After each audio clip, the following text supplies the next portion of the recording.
хаврын морин уралдаан буюу Дүнжингар уралдааныг засгийн газрын шийдвэрээр бас шүлхий өвчнөд холбоотойгоор саяхан цуцсан шийдвэр гаргасан. Тэгэхээр одоо энэ дээр Монголын морин спорт уяачдын холбооны одоо зүгээс ямар бас байр суурь илэрхийлсэн. Тэгээ энэ засгийн газрын тогтоолын дагуу бол бид нэр Монголын морин спорт уяачдын албаны тэргүүлэгч туралдаад тэгээд Дүнжингар уралдааны зохион байгуулах комиссаа байгуулад ажилдаа ороод за уралдаанд оролцох одоо уралдаанч хүүхдүүдийнхаа хамгаалтын дулаан одоо комбинезоныг хийлгүүлээд медалаа хийлгүүлээд тэгээ бусад одоо уралдаан зохион байгуулах төлөвлөгөөний дагуу үүргээ хуваарлаад тэгээ комиссийн гишүүд ажилдаа оруулаад ингээд явж исэн.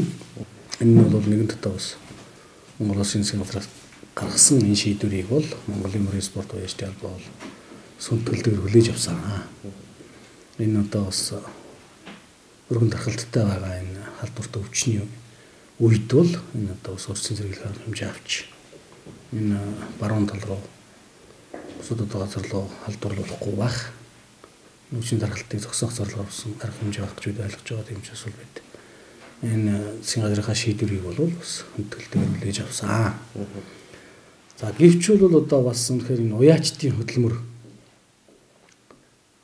гэдэг бол бас их том хүнд хөдөлмөр байдаг л да. Энэ бол нэг уяач нэг морийг уралдахын тулд нэг уралдаанд уралдахын тулд зарим тохиолдолд 3 жил ч одоо бэлдэх тохиолдол байдаг. Уралдааны морь бол бас бэлтгэл гэмтэлтэй байдаг.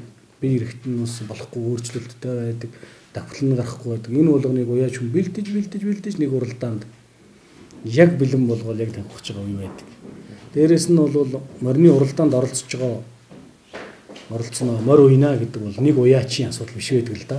Энэ бол хамт олонны хэрэг байдаг. Өдөө адуугаа малж байгаа адуучин залуу, туслах уяач залуу, зөвлөгөө өгдөг мөржлийн уяач залуу, морины эзэнний хөдөлмөр, уралдаанч хүүхдийн хөдөлмөр гэдэг ингээд маш олон хүний багийн хөдөлмөр байдаг.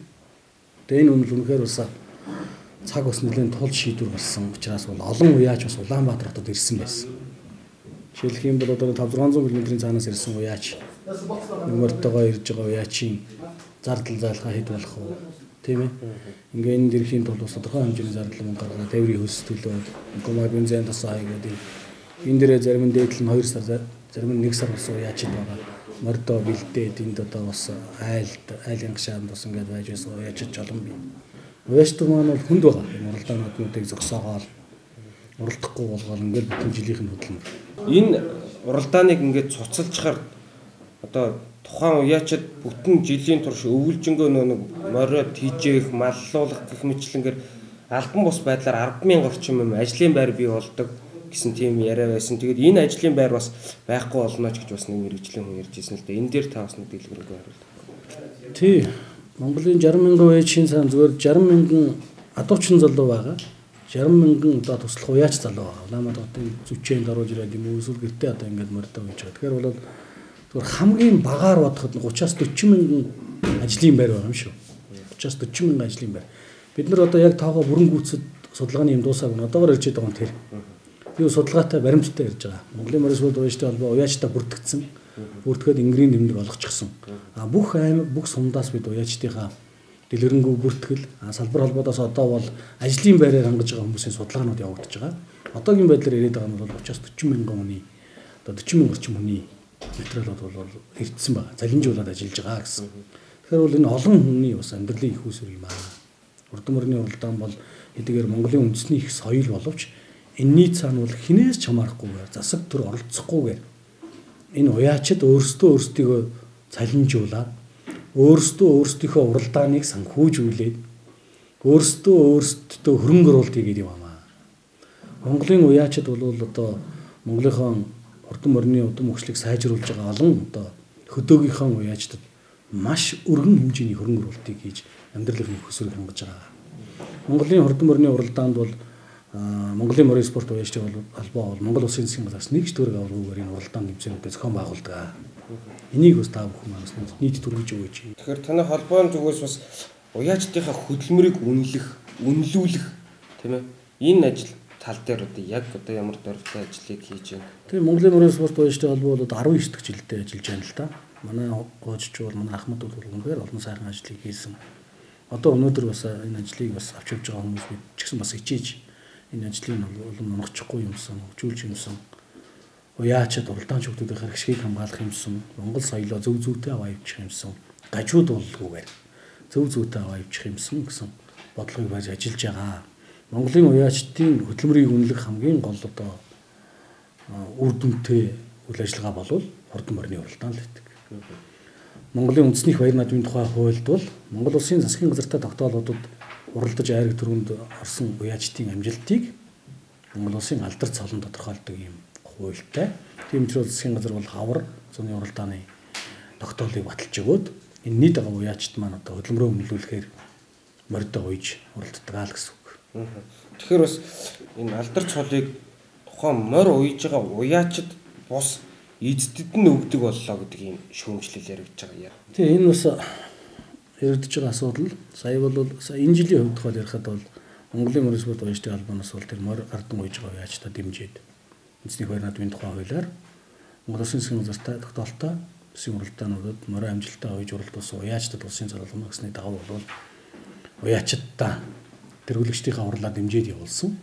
Үндэсний баяр наадмын зохион байгуулах хорооны хурдан морины комисс дээр очиж уралдаад бидний одоо явуулсан уяачд маань хасагдаад яг гардан уйж байгаа уяачд маань хасагдаад за тэгээд яг морийг уйж уралдуулж байгаа эзэд маань цол авсан.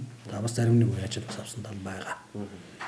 Тэгэхээр энэ бол жижигхэн одоо хуульд нийцүүлэн гаргасан эзний баяр наадмын зохион байгуулалт гаргасан журмын дагуу болсон ажил. Тэгэхээр энийг бол бид ажируулаад үндэсний баяр наадмын хурдан морины зохион байгуулалт хороотой ярилцаад морины комисстойгоо ярилцаа шийдчих асуудал. Энийг шийдэх гэж бид олон жил явж байгаа. За ерөн зүгээр Монгол улсын түүхэнд урд нь ямар усод цол авдаг, цоллуулдаг байсан юм бэ гэх юм бол энэ морины эз цоллуулдаг байсан. Бүр эртээр үеэсээ ч тэр 200-300 жилийн өмнө ч тэр одоогоос нэг 100 жилийн өмнө ч тэр морины эзэд нь бас энэ цолыг авдаг байсан. Ийм уламжлалтай. Одоо энэ морь уйж байгаа уяачид эздийг бол манайхан морь уйддаг өөрсдөө яг тэр бэлчээр зогсдог гэж ярьд юм л да. Үгүй л дээ. Бүгд морь уйж уралдуулж байгаа. Яг одоо спортын буюу уралдаан тэмцээний оргил үед нь олон жилийн туршлагатай сайн уяачдаас зөвлөгөө авч уралдуулж байгаа тал бас бий. Бас зарим нэг хүмүүс бол одоо сайн уяачдад хурдан хурцгүйлгээ бол бас яг уралдаан наадмын өмнөх нь авчирж өгөөд бас уяагийн даатгаад бас уйлж байгаа талч бас бий. Тэнд сайн уяачийн хажууд манай эзэн уяач маань өөрөө байж байдаг, туслах уяач нь байж байдаг, туслах уяачд нь байж байдаг. Хамтын хөдөлгөөн гэж бид хэлсэн. Тэгээ хамтын хөдөлгөөн юм байна. Ер нь бол Монголын морин спорт уяачдын холбоо буюу Монголын одоо олон жил уламжлагдж ирсэн Монголын ард түмний дунд бол эзэн уяач хоёрыг ерөөсөө ялгаж салгаж байгаагүй. Өнөөдрийн нийгэмд нэг тийм сонир хандлага байгаа маа. Зөвхөн Монголын 60 мянган уяачид бүгдээрээ баячууд, бүгдээрээ пиадлууд мөн үү гэвэл тийм байхгүй. Хаврын морин уралдааныг цуцсантай холбоотойгоор хөдөө орон нутгаас уяачдын зүгээс бас холбоондоо улсын баяр наадмаар морин уралдуулахаа болио гэдэг ийм хүсэлтийг бас ирүүлсэн гэдэг яриа байгаа л да. Энэ одоо хэр баталгаатай мэдээлэл байх вэ? Одоо энэ 2014 оны улсын баяр наадмаар хурдан морь уралдах уу? Сүүлийн үед бол Монголын морин спорт уяачдын холбоо бол маш хүнд байдалд байгаа. Монголын уяачид ч өөрөө маш хүнд байдалд байгаа. Монголын мориныг соёлж бас хүнд байдалд. Нийгмийн бас нэг зэгтэй үед байдал та бид нар. Олон уяачид маань, олон мянган уяачид маань бухимдж байгаа.